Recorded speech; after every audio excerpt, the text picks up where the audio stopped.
Olá, meu nome é Tatiane Stefanini Oliveira da Silva, eu sou a principal autora desse trabalho. Sou uma mulher negra de cabelo curto e crespo. Uso óculos de armação prateada, estou vestindo uma camisa branca com uma estampa de onça. Ao fundo, uma parede branca. Sou uma pessoa com deficiência, tenho deficiência monocular visual e baixa visão no olho esquerdo. A apresentação desse trabalho será realizada com apoio de slide, com fundo branco, e nele está contido a fala em formato de texto. O eixo é o eixo 6, que é práticas inclusivas no ensino superior. O título desse trabalho é Inclusão e Acessibilidade na pós-graduação de uma universidade federal. Trajetória de uma pessoa com deficiência. Além da minha autoria, também fizeram parte desse trabalho a professora doutora Mônica Pereira dos Santos e a mestranda Larissa Santos Brito.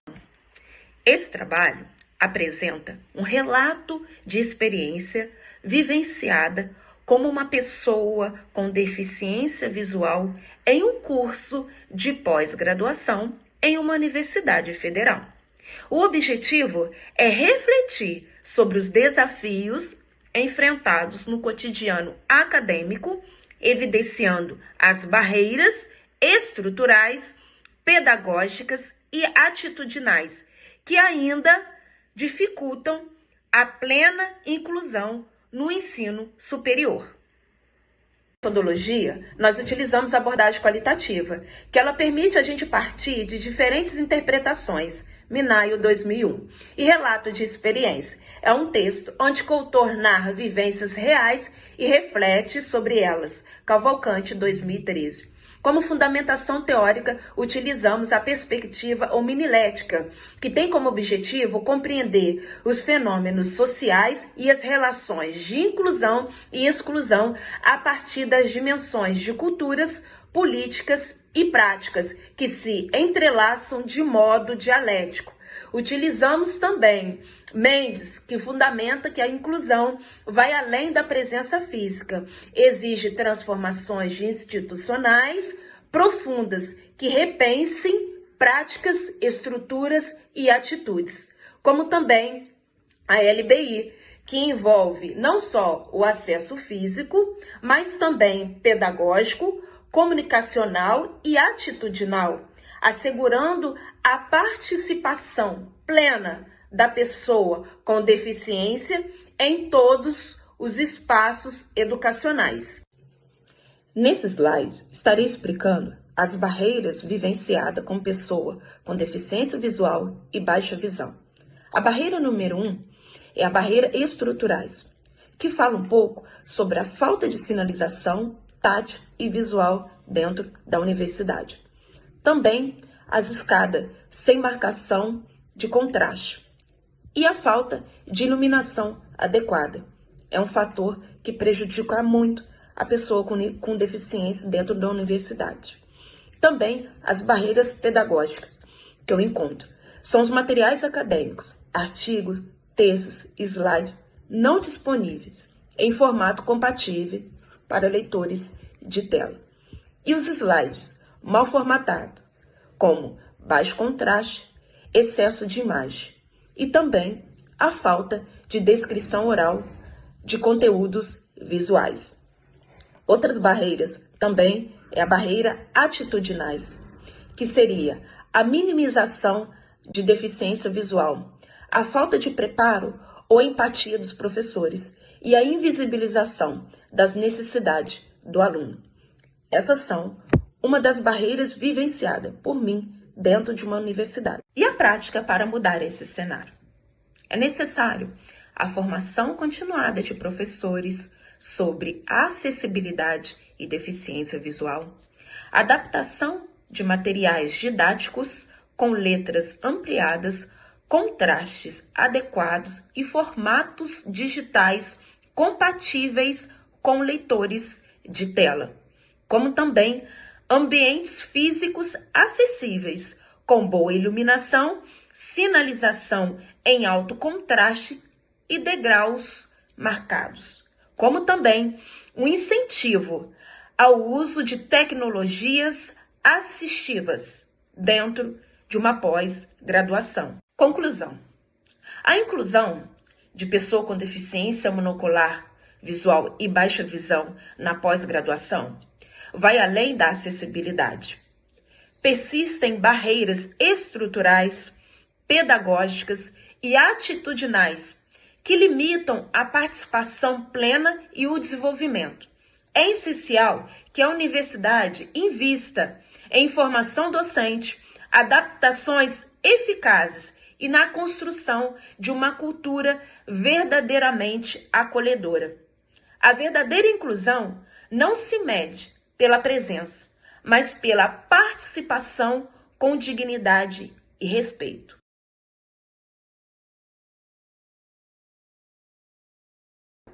Gostaria de, nesse momento, externar o meu agradecimento pela oportunidade de estar apresentando esse trabalho.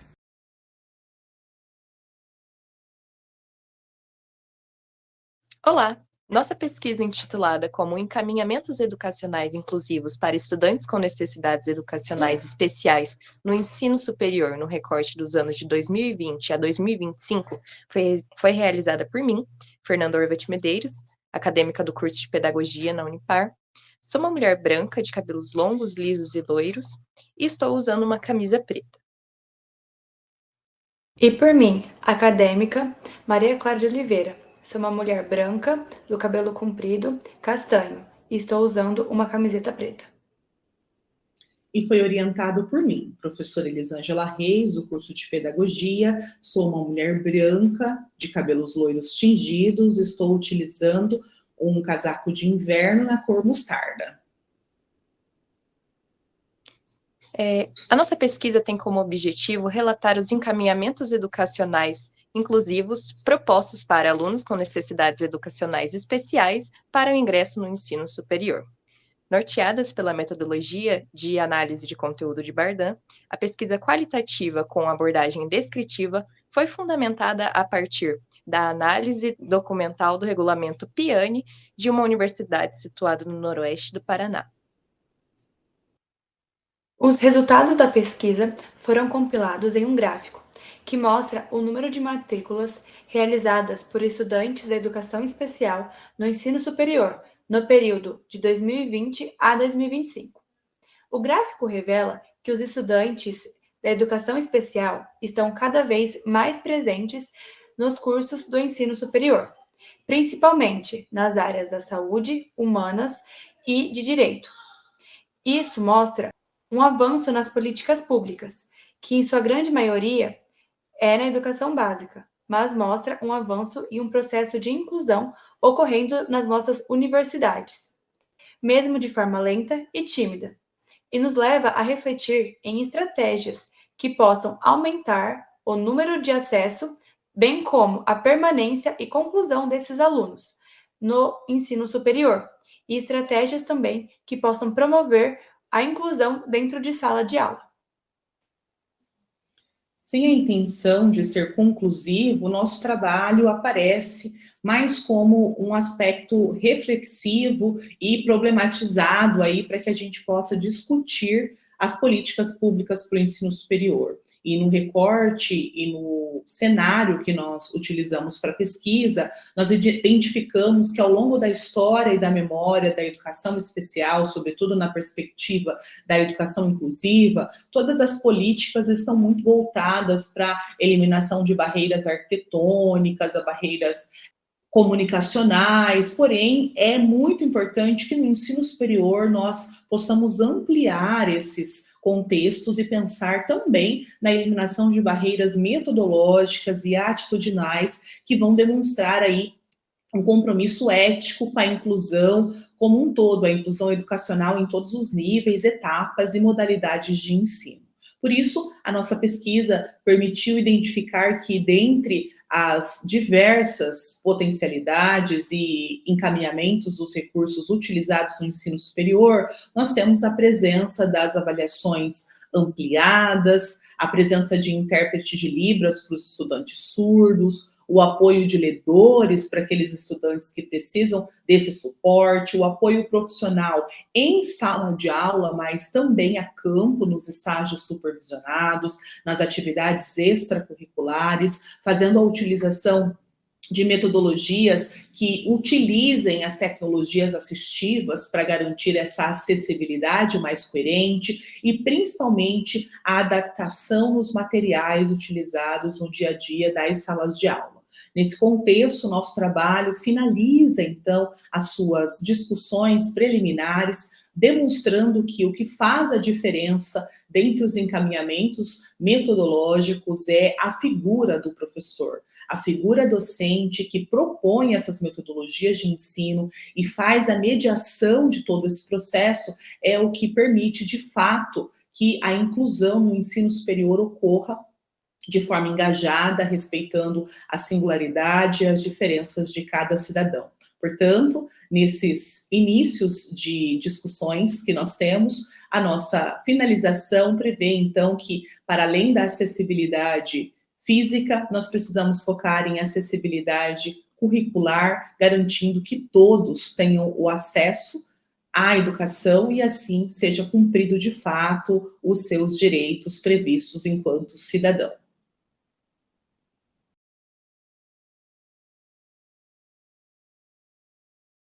Meu nome é Gisele Mendes Vieira, estudo na FATEC de Jabuticabal, faço curso de biocombustível. Eu vou falar um pouquinho sobre o meu trabalho. Estou no meu quarto com um apoiador de controle de tronco e eu vou falar um pouquinho sobre o meu trabalho. Letras pretas e fundo branco. Eu tô de azul, tô com batom. No meu quarto tem algumas coisas, tem a parede, tem uma cortina com algumas florzinhas. E é isso. Vou falar um pouquinho sobre o meu tema. Inclusão visual na microbiologia. Eu vou pedir um apoio da minha professora para me ajudar a ler. Pode passar, professora. O ensino de microbiologia é um desafio para os alunos com necessidades especiais, especialmente os com deficiência visual. Sim, exatamente. A microbiologia, o ensino, é muito visual, tanto nas áreas práticas e também nas teóricas.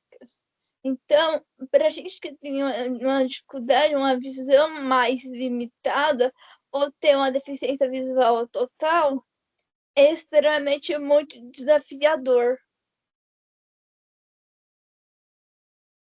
O objetivo desse trabalho foi relatar a experiência de ações que foram desenvolvidas para promover o ensino inclusivo na disciplina de microbiologia sobre a percepção da discente.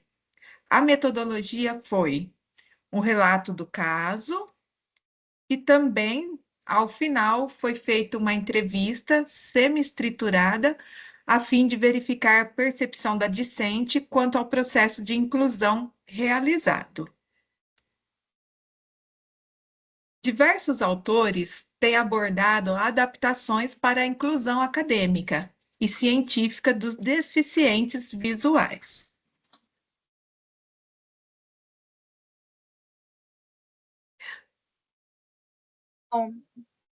Bom, pessoal, eu vou relatar um pouquinho. Durante o trabalho, a gente trabalhou de várias formas e foi extremamente importante no meu crescimento. Bom, eu vou falar um pouquinho sobre mim. Eu tenho uma doença rara e degenerativa que ainda está em análise. A análise está em relação aos médicos, que comprime da cabeça a todos os movimentos do corpo. As minhas mãozinhas são extremamente fechadas, comprime todo o meu corpo. e a minha deficiência também intelectual. Sim, as aulas foi um desafio, mas ao mesmo tempo tive muitos aprendizados em ensinamento.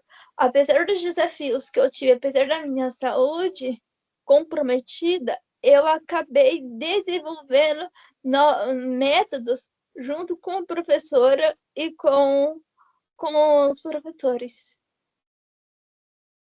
Esse é o microscópio micro-Wi-Fi. Ele disponibiliza para mim desenvolver, fazer esse microscópio micro-Wi-Fi que me possibilita ver os experimentos pelo celular, pelo tablet. No meu caso, eu comecei a ver pelo celular, eu comecei a ver pelo tablet. Foi extremamente muito importante por conta quando conseguia ver no microscópio convencional. Essa é uma das fotos tiradas que eu acabei desenvolvendo durante o trabalho. Aí, devido à evolução da doença, as atividades foram realizadas de forma remota. Disponibilização de vídeos curtos e devolutiva por meio de áudio. Sim, devido à evolução do meu problema, eu acabei passando a fazer as aulas no modo remoto, como atualmente. E como que eu não consigo mais escrever, eu acabei mandando áudio pelo celular, através do WhatsApp e através de vídeos, aulas que eu assistia. Assim também foi promocionado para mim o real que eu acabei descrevendo a parte da documentação do estágio. E no caso específico da disciplina de microbiologia, conseguiu acompanhar as aulas? Bom, consegui acompanhar, mas eu tive muitos desafios. Mas a gente vai aprendendo ao longo do tempo. O laboratório de microbiologia era adaptado para suas limitações? Sim, era adaptado. Você se sentiu incluída? Sim.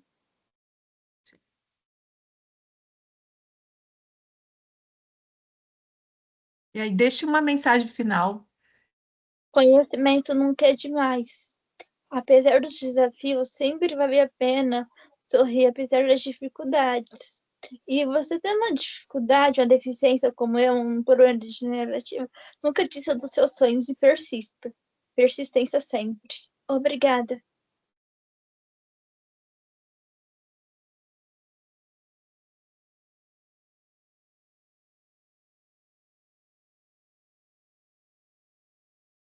Olá, eu me chamo Ana Laura Marques de Souza e sou aluna da Unesp de Marília.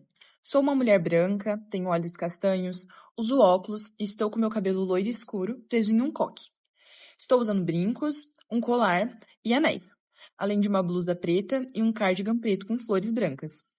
Nesse vídeo, estou sendo vista dos ombros para cima. Hoje, eu vou falar um pouquinho sobre o meu trabalho intitulado Núcleo de Atenção Pedagógica e Inclusão, reflexões sobre a monitoria acadêmica na Unesp. Bem, sabe-se que, historicamente, o acesso ao ensino superior no Brasil é marcado por desigualdades, especialmente para grupos minorizados, como o de pessoas com deficiência. Durante muito tempo, essas pessoas ficaram à margem das universidades, enfrentando barreiras físicas, pedagógicas e atitudinais que limitavam ou até impediam sua participação. A gente sabe que a inclusão no ensino superior ainda é um grande desafio, mas, com a criação da Lei Brasileira de Inclusão, em 2015, esse cenário começou a mudar. A partir dessa lei, as universidades brasileiras passarão a adotar regras e políticas que buscam tornar esses espaços mais acessíveis e inclusivos para todas as pessoas. Um exemplo importante disso é a Política de Acessibilidade e Inclusão da Unesp. Essa política determina que cada campus da universidade desenvolva um plano consistente de acessibilidade e inclusão. Isso inclui o uso de tecnologias assistivas, a oferta de formações específicas, apoio pedagógico e a implementação de políticas institucionais bem estruturadas.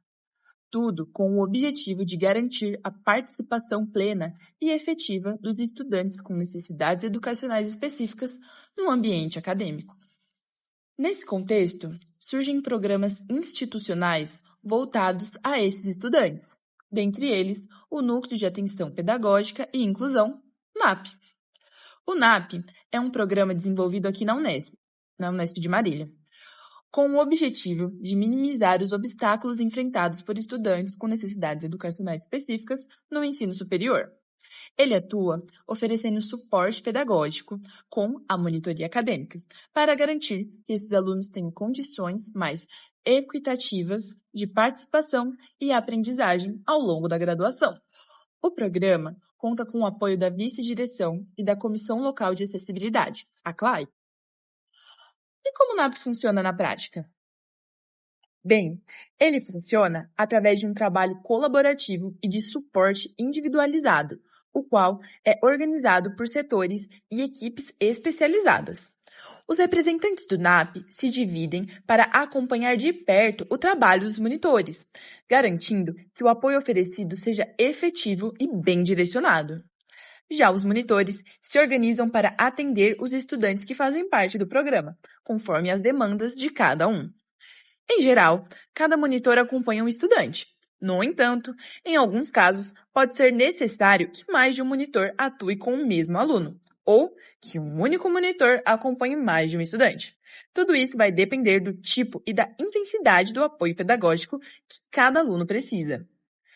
Atualmente, a composição do NAP é a seguinte: 4 docentes representantes, 3 estudantes com necessidades educacionais específicas atendidos e 12 monitores supervisionados pelos docentes.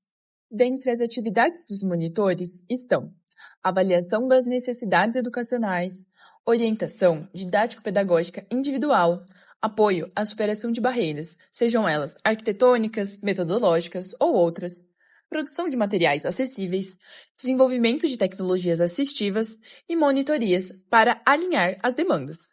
Tudo isso para assegurar que o suporte oferecido seja sempre eficaz e adequado às necessidades de cada estudante. O NAP tem demonstrado ótimos resultados, tais como implementação de práticas educacionais inclusivas, apoio individualizado e sensível às diversidades, promoção do sucesso acadêmico e social, ambiente mais justo e equitativo, melhora no desempenho acadêmico, maior permanência e engajamento estudantil, redução da evasão, fortalecimento da autoconfiança e de relações colaborativas. Assim, destaca-se que a monitoria é uma ferramenta eficaz de acessibilidade e transformação educacional, e que o NAP, como um todo, contribui para uma universidade mais acessível, com ações que minimizam as barreiras e fortalecem a qualidade e a inclusão no ensino superior.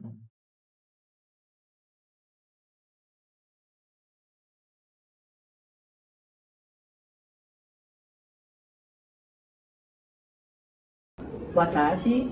O nosso tema do artigo é Entre números e sinais, contribuições da Libras para a formação docente em matemática. Olá, meu sinal é esse, meu nome é Rafael, idade 35, e eu sou professor de Libras da Faculdade SESI. Sou um pouco alto, cabelo misturado, preto e branco, olhos castanhos escuros, uso barba, óculos redondo, camiseta preta, escrito Faculdade SESI.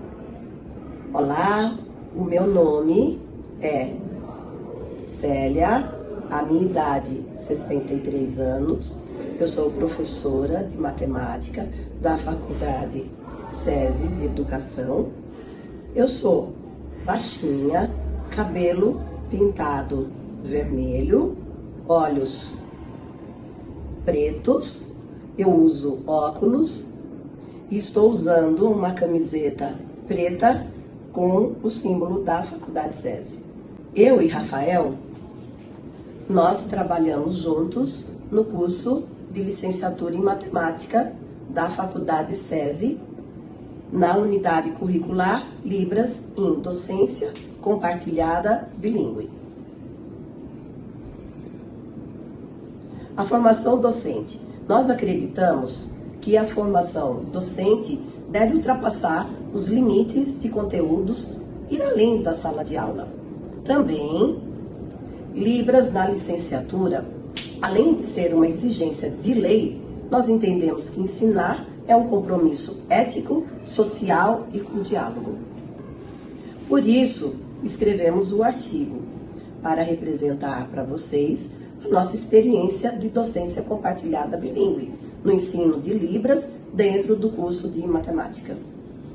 Os objetivos é investigar o processo da elaboração de instrumentos pedagógicos em Libras por estudantes do curso de licenciatura em matemática, como estratégias para ensinar matemática na educação básica. O objetivo específico é compreender como a produção desses materiais contribui para a formação de estudantes como possibilidades de acessibilidade da comunicação, acessibilidade pedagógica e acessibilidade inclusiva. A metodologia de pesquisa é qualitativa. Os participantes são estudantes do curso de licenciatura em matemática que criaram os próprios materiais para apresentar na Semana da Matemática, discutindo a possibilidade de aplicação na residência educacional, na educação básica. Foram tarefas desenvolvidas na disciplina ou unidade curricular de Libras. Fundamentação teórica é o decreto número 5.626 de 2005. Também participaram a teoria de Borges e Nogueira, com o artigo de 2013, e nós também discutimos acessibilidade na comunicação, acessibilidade pedagógica, atitudinal e acessibilidade inclusiva. Os materiais pedagógicos. Os estudantes construíram jogos. Primeiro, o nome é Calculum Libras e o objetivo é estimular o desenvolvimento de cálculos mentais, raciocínio lógico, matemático, promover a socialização e inclusão de estudantes surdos. O segundo jogo é o Equilibras, que é ensinar expressões numéricas, equivalência e operações básicas da matemática, desenvolvimento de habilidades por estudantes surdos e ouvintes. O outro jogo é Descobertas Matemáticas. O objetivo é estimular o raciocínio lógico, o trabalho em grupo e a mobilização de conhecimentos em álgebra, geometria e probabilidade. Muito obrigada.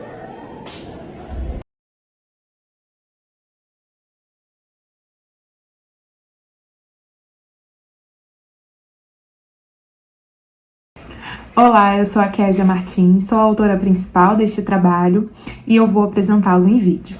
Eu sou uma mulher branca de cabelo longo, liso escuro, olhos castanhos, lábios grossos que estão pintados de marrom, sobrancelhas grossas e estou usando neste momento uma blusa preta com flores na cor bege e ao fundo tem uma parede azul.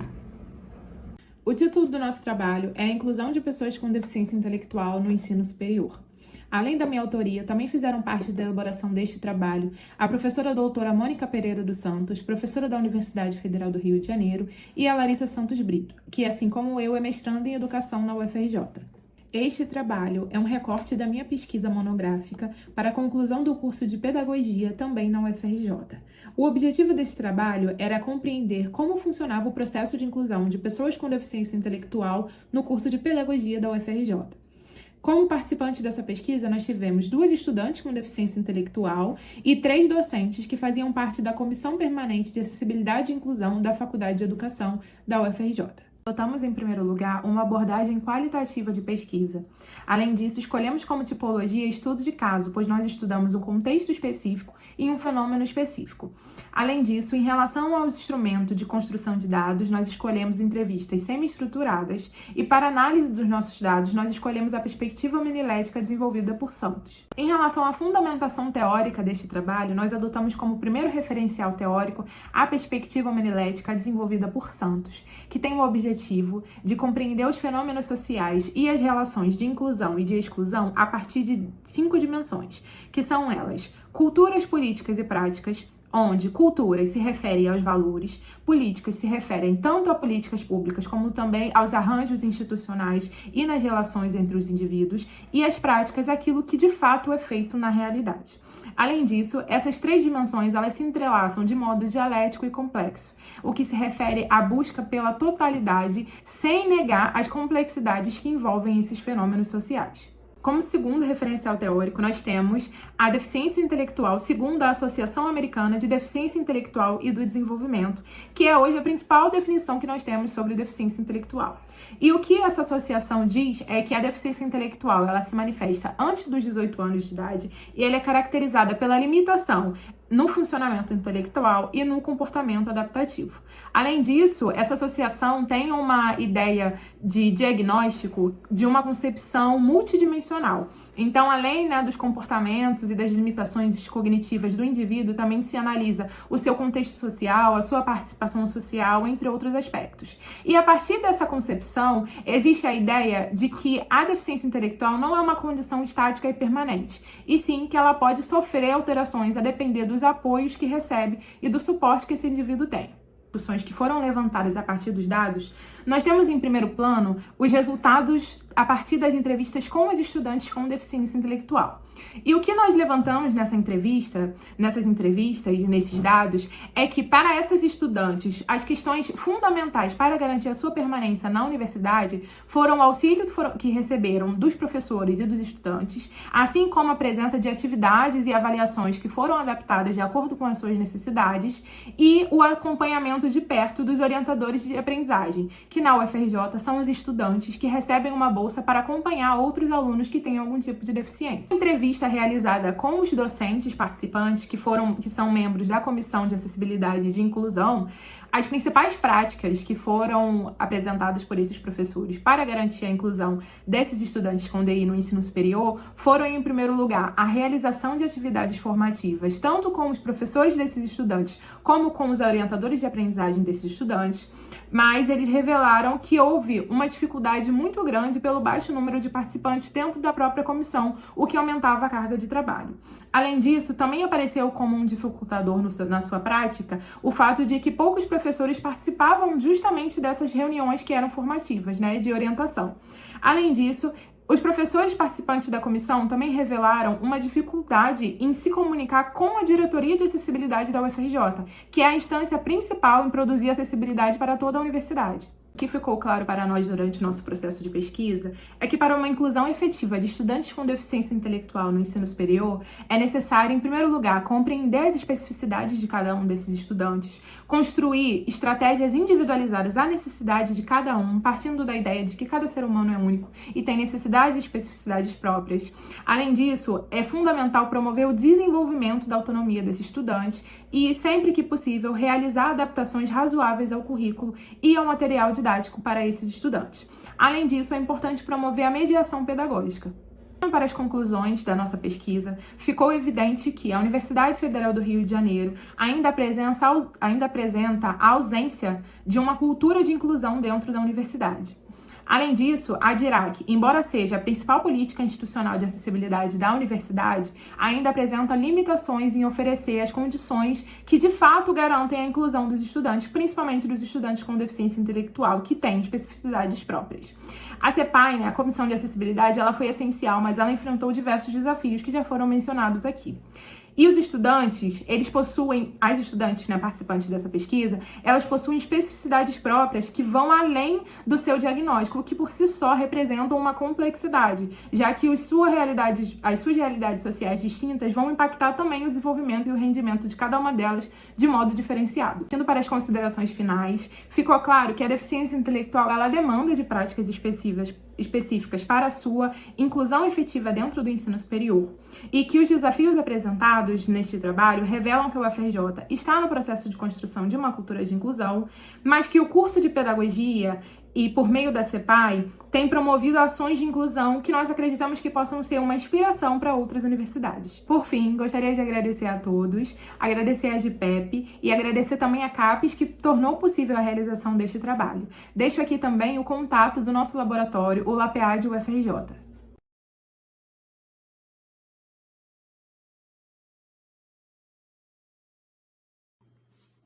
Oi, meu nome é Walter.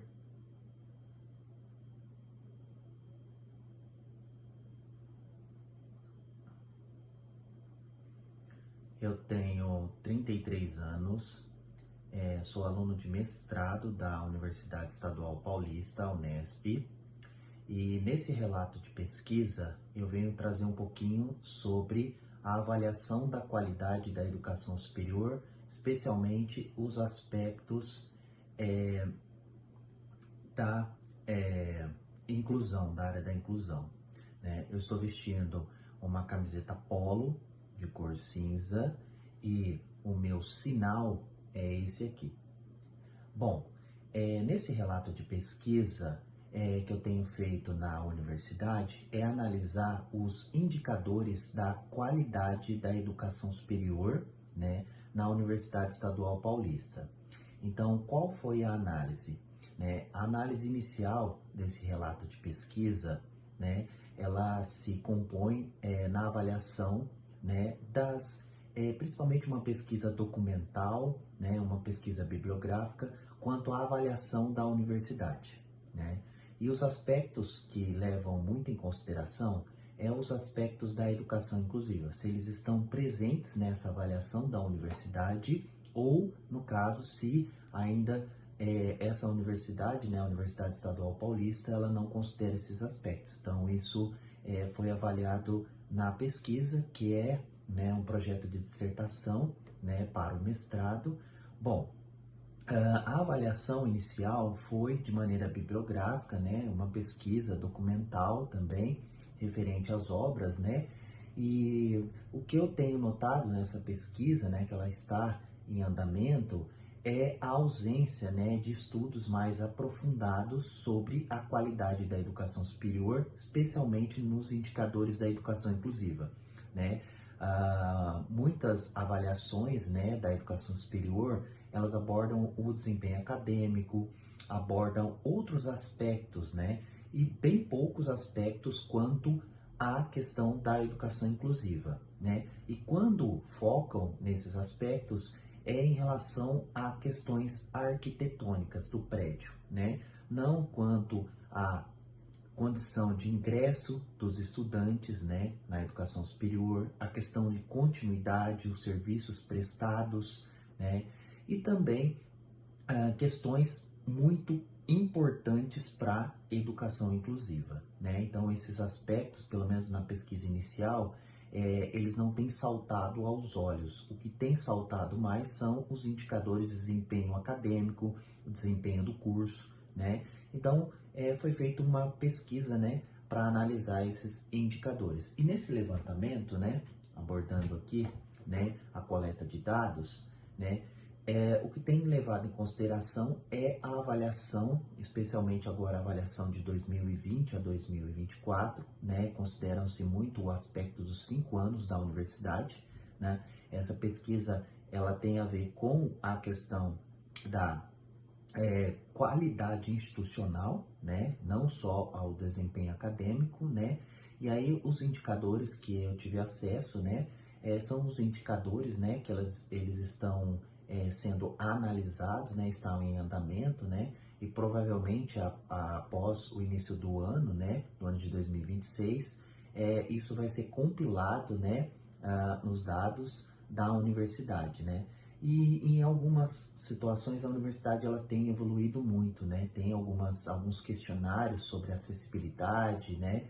Sobre a questão arquitetônica, né? Para a educação inclusiva, para abordar a opinião dos estudantes, né? Do setor técnico da Unesp e também dos professores quanto a esses indicadores da educação inclusiva, né?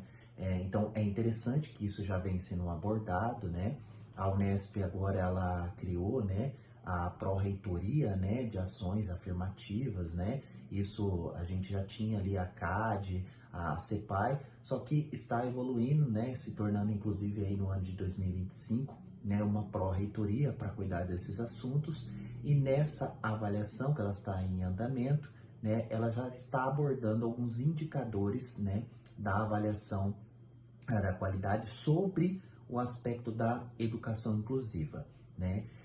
É interessante, né, esses dados levantarem isso. A universidade ela tem cumprido o seu papel, e a comunidade acadêmica, né, a gente está tendo que efetuar uma pesquisa para olhar muito de perto esses indicadores, né, e abordar esse tema. Nesse relato de pesquisa que eu trouxe, essa questão, né, do levantamento bibliográfico, né, e também da legislação, né, que impõe ali à universidade, né, o dever, né, de olhar para a comunidade acadêmica justamente nesse aspecto também da educação inclusiva, olhar a capacidade arquitetônica da universidade, né, a oferta de serviços para apoiar os universitários, e isso já está na legislação, tanto quanto o aspecto, né, do Conselho Estadual da Educação, quanto através também de regras próprias da Universidade Estadual Paulista.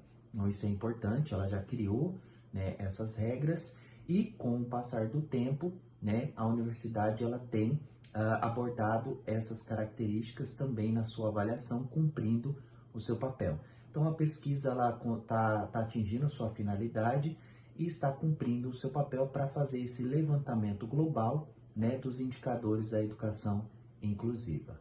Muito obrigado.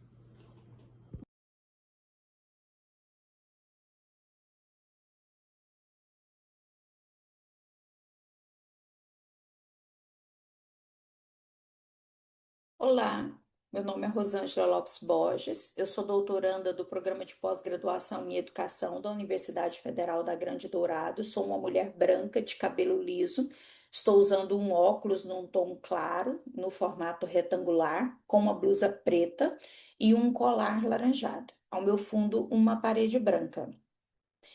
Eu estou aqui para poder apresentar, trazer algumas reflexões a respeito das contribuições de Norbert Elias para a inclusão de estudantes com deficiência em mestrados e doutorados. Nós partimos da problemática que é a falta, a ausência de pessoas com deficiência dentro de mestrados e doutorados. Essa ausência ocorre devido a barreiras institucionais das mais diversas, barreiras metodológicas que abrangem também as normativas, as leis, os decretos nacionais, estaduais e institucionais, e as barreiras atitudinais. Nós estabelecemos como objetivo analisar, com base nas contribuições de Norbert Elias, as dinâmicas de inclusão e exclusão de estudantes com deficiência nos programas de mestrado e doutorado no Brasil. Trata-se de uma pesquisa bibliográfica. Então, nós temos uma obra de Norbert Elias que foi produzida com John Scott em 2000 e é intitulada Os Estabelecidos e os Outsiders. Essa obra é uma obra em que eles fizeram uma pesquisa numa comunidade chamada Windsor Parva, em Londres, para poder investigar as desigualdades sociais existentes nesse ambiente e como que as relações de poder se estabeleciam por meio dessas desigualdades, por meio dessas relações. Então, trazendo para o contexto da inclusão de pessoas com deficiência em mestrados e doutorados, nós entendemos como estabelecidos as pessoas com deficiência, que sempre tiveram seu lugar dentro da escola, muito antes da educação básica gratuita, né? E os outsiders como essas pessoas que chegaram depois e que não têm espaço nesse ambiente. O que nós vemos nas pesquisas é que na educação básica quase não se fala mais em ingresso nas pesquisas. Se entende hoje que as pessoas com deficiência devem estar em uma escola regular, e o que mais se discute é sobre formação de professores, prática de ensino, ou seja, meios de fazer com que essa pessoa se estabeleça nesse ambiente, né? Permaneça nesse ambiente com a mínima de qualidade possível. No ensino superior, a gente já percebe isso com uma intensidade menor. Ainda se discute sobre questões de cotas, sobre porcentagem de cotas, quais os tipos de deficiência, como fazer adaptação do processo seletivo, vestibulares e tal. Já na pós-graduação não tem essa discussão. A discussão, as poucas que ocorrem, são relacionadas ao ingresso dessa pessoa, se essa pessoa tem direito ou não de participar desse processo seletivo. E se ela quiser participar desse processo seletivo, ela tem que participar como os demais, sem nenhum tipo de privilégio, vamos dizer assim. Então, os processos seletivos acabam privilegiando ainda mais uma elite que já é privilegiada por décadas e desfavorecendo aquelas populações que já são desfavorecidas, como, por exemplo, pessoas que são de classes mais baixas, negros, quilombolas, indígenas e pessoas com deficiência. Então, a gente chega à conclusão, no trabalho como um todo, que os processos seletivos, ao invés de ser possibilitar que uma pessoa com deficiência evolua, esteja em um ambiente, né, que continue seus estudos depois da graduação, ele acaba sendo um processo de mais discriminação ainda. Porque durante esses processos seletivos, eles estabelecem regras que uma pessoa com deficiência não consegue competir em par de igualdade com as outras pessoas. A gente percebe que na educação básica o foco é permanência e que no estricto senso ainda se discute se é lugar ou não dessas pessoas com deficiência e se é lugar, como fazer esse ingresso, como promover esse acesso, como estabelecer cotas, como lidar com as reservas de vagas. Então, a gente entende que o Norbert Elias, nessa obra, né, que ele discute sobre o processo civilizador, apesar dele não discutir sobre educação e nem sobre educação inclusiva exclusivamente, mas ele nos faz entender, refletir a respeito dessas figurações desses dois personagens, que são essas pessoas com e sem deficiência. Até onde essas pessoas com deficiência têm estabelecido relações e como que essas relações têm sido estabelecidas e como que essa relação de poder interfere ou não no processo seletivo de ingresso e permanência dessas pessoas com deficiência na pós-graduação. Então, eu deixo aqui algumas referências que foram utilizadas no texto e eu agradeço a todos pela atenção.